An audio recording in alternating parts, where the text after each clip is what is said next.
Dans un monde de plus en plus connecté, l'énergie est au cœur de nos vies. Avoir de la lumière, cuisiner, se chauffer, se déplacer, communiquer ou transformer le monde, à l'avenir, tout sera électrique. Aujourd'hui, on nous annonce une triple révolution, avec une demande électrifiée qui augmente fortement, ne serait-ce que par le transport, par les véhicules électriques qui prennent de la place dans nos vies, ne serait-ce que par les bâtiments.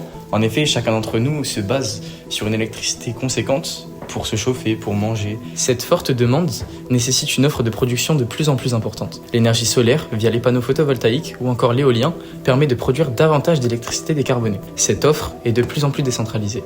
Par conséquent, il faut des réseaux électriques performants pour contrôler l'acheminement de l'électricité. Le site de Schneider Electric de Libourne est un site industriel spécialisé dans la fabrication des cellules RM6, des équipements électriques utilisés pour la distribution moyenne tension. Chaque jour, l'usine produit environ 110 unités de RM6, destinées à des clients du monde entier. Ces produits permettent de protéger et contrôler les réseaux électriques, contribuant à une énergie plus sûre, fiable et durable. Le site de Libourne fait partie du groupe Schneider Electric, un leader mondial de la gestion de l'énergie et de l'automatisation, engagé dans l'innovation et la performance industrielle.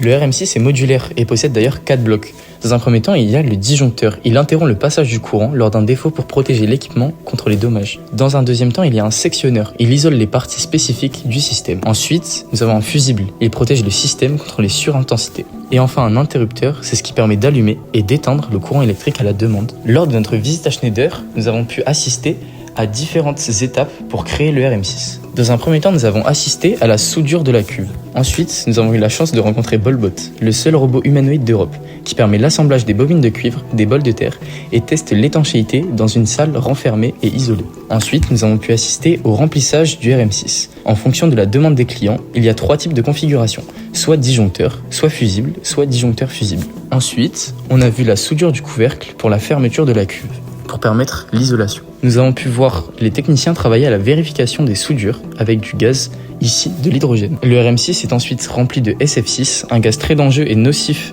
pour l'environnement. C'est pourquoi le RM6 doit impérativement être isolé. Puis on réalise un test d'étanchéité. Pour cela, on injecte dans le RM6 une intensité d'électricité bien supérieure à la normale, pour vérifier que l'isolation électrique soit conforme aux attendus techniques. On réalise ensuite un habillage au RM6. Puis, il sera emballé et envoyé aux clients sous 3 semaines. Pour conclure, cette visite fut vraiment enrichissante et elle nous rappelle que pour bâtir le réseau de demain, tout commence par un acheminement électrique fiable et de qualité.